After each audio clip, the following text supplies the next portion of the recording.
नमस्कार। शब्दघोष के जन सरोकार में आपका स्वागत है। मैं मोहनलाल मोदी आज बात करूंगा अशोकनगर विधानसभा क्षेत्र की। सब जानते हैं अशोकनगर विधानसभा क्षेत्र कुछ लड़ने के तरीकों को लेकर चर्चाओं में बना रहता है और चर्चाओं का मुख्य वजह है यहाँ के वर्तमान विधायक जजपाल सिंह जज्जी। सरनेम से संधू होते हैं लेकिन उपनाम जज्जी से ये फेमस हैं। तो जजपाल सिंह जज्जी अशोकनगर के वर्तमान विधायक हैं। आप भाजपा से, कांग्रेस से और निर्दलीय रूप से चुनाव लड़ चुके हैं।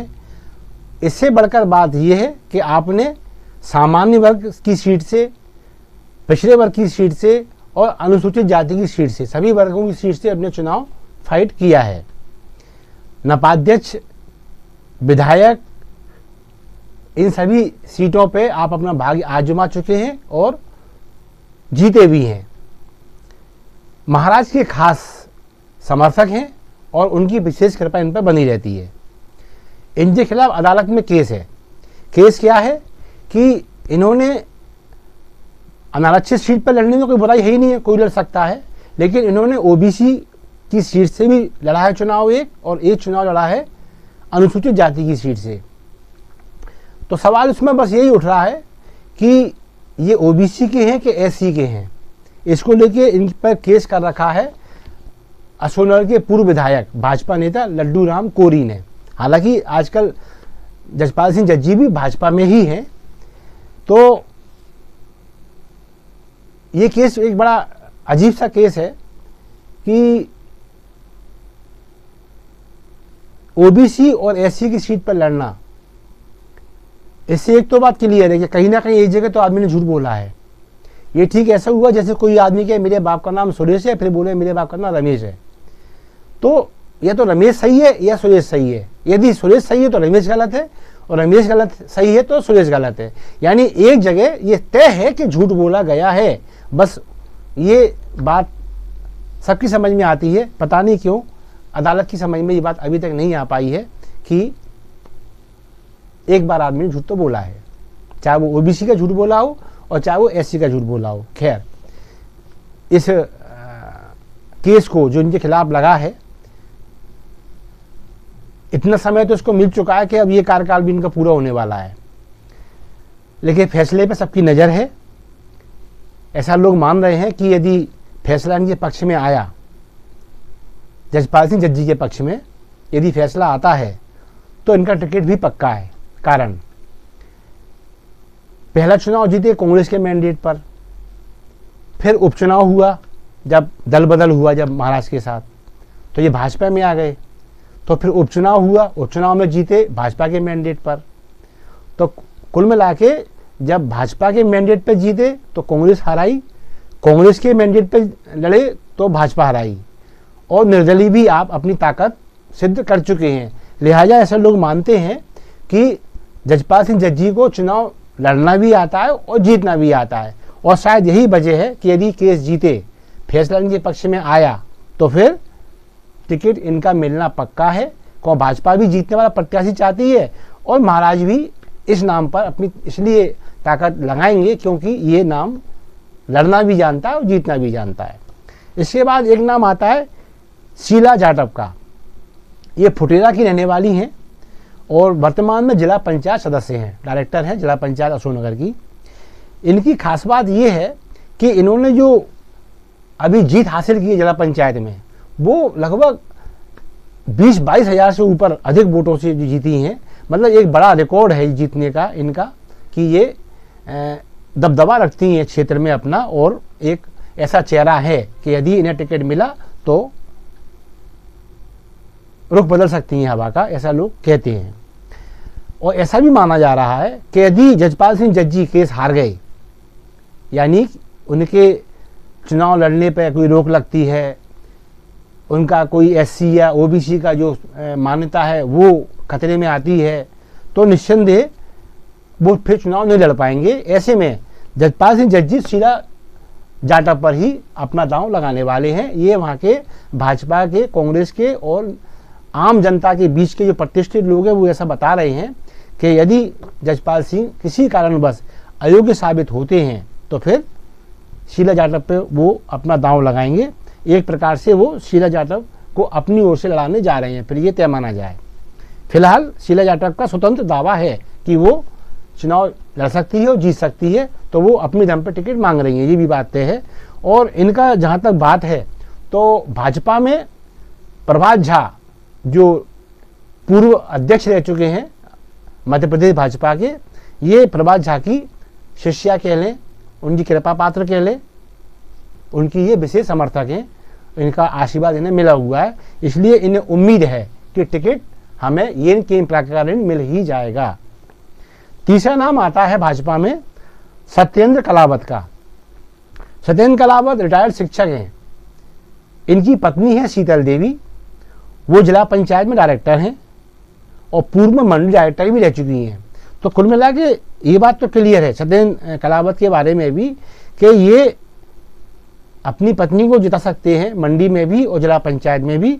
तो फिर जिला पंचायत का वार्ड बहुत बड़ा होता है, मंडी के वार्ड भी छोटे नहीं होते, इस लिहाज से इनकी मार पकड़ अच्छी है, लिहाजा इनका भी आत्मबल और इनका जो कॉन्फिडेंस है वो बिल्कुल उच्च स्तर पर है और ये ऐसा मानते हैं कि यदि हमें टिकट मिला तो हम वांछित परिणाम प्राप्त करने में सफल रहेंगे। इसके बाद नाम आता है लड्डू कोरी का, इंजीनियर श्री लड्डू राम कोरी। ये जैसे ही अशोकनगर विधानसभा अनुसूचित जाति की हुई तो पहले विधायक लड्डू राम कोरी ही बने थे, उन्होंने भाजपा के मैंडेट से जीत हासिल की थी। 18 में जज्जी से हार गए ये और जज्जी जीत गए 18 में, तो ये जज्जी से अब केस लड़ रहे हैं। इनकी मांग थी कि चूंकि जज्जी ने गलत सर्टिफिकेट का इस्तेमाल किया है, लिहाजा जज्जी को उसका चुनाव उनका अवैध घोषित करके और मुझे, चूंकि द्वितीय क्रम पे मैं था, मुझे विधायक अशोकनगर घोषित किया जाए। तो उनकी ये मांग अभी तक चल रही है, बीच में उपचुनाव हो गया, अब फिर दोबारा से विधानसभा चुनाव आने वाले हैं, 5 साल बीत चले, अभी तक फैसला नहीं आया। लड्डू राम कोरी अदालत की ओर से बेहद निराश हैं। हालांकि कहते हैं कि मुझे अदालत पे पूरा भरोसा है, वो हर आदमी को कहना भी चाहिए, ठीक है ना।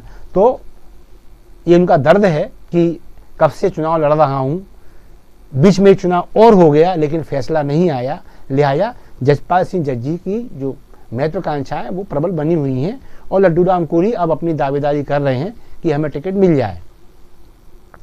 एक और नाम है, भाजपा के जिला महामंत्री हैं मुकेश कलावत, ये भी टिकट मांग रहे हैं लेकिन दावेदारी में है, पब्लिक की ओर से बहुत ज़्यादा सकारात्मक रुझान इनके पक्ष में नहीं आया है। अब बात करते हैं कांग्रेस की। कांग्रेस में जो सबसे ऊपर टॉप पे जो नाम चल रहा है वो चल रहा है हरि बाबू राय का। क्यों चल रहा है ये भी अपन देख लें, चर्चाओं में है, कहते हैं टिकट मिला तो ये जज्जी को टक्कर दे भी सकते हैं, जज्जी हो अथवा और कोई प्रत्याशी भाजपा से आता है तो ये लड़ भी सकते हैं और जीत भी सकते हैं। कारण ये पुराने संघी कहे जाते हैं, यानी इनका राष्ट्रीय स्वयंसेवक संघ से नाता रहा है और संघ में ऐसा कहा जाता है कि एक बार स्वयंसेवक ध्वज प्रणाम कर ले तो वे आजीवन उसकी पात्रता बनी रहती है, क्योंकि संघ को किसी राजनीतिक दल से वैमनस्यता का भाव नहीं अपेक्षित नहीं रहता, लिहाजा ये संघी हैं और संघ के लोगों से इनका बहुत अच्छा मेलजोल आज भी बना हुआ है। भाजपा के आप पूर्व भाजपा में आप अनुसूचित जाति प्रकोष्ठ के जिलाध्यक्ष भी रह चुके हैं, लिहाजा भाजपा में भी मार पकड़ अच्छी है। लगातार टिकट मांगते रहे भाजपा में, लेकिन इनकी मांग को अनदेखी किया गया, इसी से निराश होकर अब आप कांग्रेस में आ गए हैं। लेकिन जैसा कि मैंने कहा, भाजपा में और संघ में इनके संबंध बहुत अच्छे हैं। अब बात क्या है, एक तो आर्थिक रूप से सक्षम है हरि बाबू राय, आर्थिक स्थिति बहुत शानदार है इनकी, तो जिस प्रकार से चुनाव लड़े जाते हैं आजकल जीते जाते हैं उनमें आप किसी प्रकार से कमी का एहसास नहीं होने देंगे। एक बात और है, यदि टिकट मिला तो इन्हें नाराज भाजपाइयों का साथ मिलने वाला है। मतलब एक कल्पना की जा रही है वहां के लोगों में कि यदि भाजपा से जज्जी आए, जसपाल सिंह जज्जी, और कांग्रेस से हरिबाबू आ गए, तो जज्जी के आने से जो पुराना कैडर जो निराश है, जो नाराज है बार बार जज्जी को प्राथमिकता दिए जाने से, वो कैडर हरिबाबू की तरफ शिफ्ट हो सकता है यदि हरिबाबू मैदान में रहे तो ये भी एक इनका पॉजिटिव पॉइंट है। दूसरे नंबर पे नाम आता है श्रीमती आशा दोहरे का। आशा दोहरे जो कांग्रेस की वरिष्ठ नेत्री हैं अनीता जैन, आपने भी काफ़ी फाइट संघर्ष किया है, नगर पालिकाओं में भी आपने अपनी किस्मतें आजमाई हैं, अनीता जी ने सफलता भी हाथ लगी है इन्हें। ऐसी अनीता जैन की आप बहू हैं आशा दोहरे। आशा दोहरे अभी उपचुनाव में वर्तमान जो विधायक है जजपाल सिंह जज्जी, उनको फाइट दे चुकी हैं उपचुनाव में कांग्रेस के मैंडेट पर। तो इनका सबसे ज़्यादा जो कहना चाहिए सकारात्मक पक्ष जो चुनाव का रहा वो ये रहा कि हार गई, लेकिन अब तक की सबसे शानदार टक्कर जज्जी किसी ने दी है तो वो आशा दोहरे ने दी है। इसलिए ऐसा माना जा रहा है, ये प्रबल दावेदार हैं, और अगर टिकट मिला और जज्जी के प्रति जो असंतोष अंदर बैठा हुआ है ये खुल के सामने आया तो आशा दोहरे इतिहास रच सकती हैं।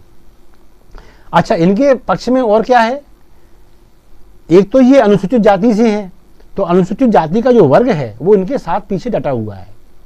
चूंकि ये जैन समाज की बहू हैं, इनके पति हैं वो जैन हैं, जैसे मैंने कहा अनीता जैन उनकी सास हैं, तो जैन समाज भी बिल्कुल इनको सरप्लस होकर इनको आशीर्वाद देता है।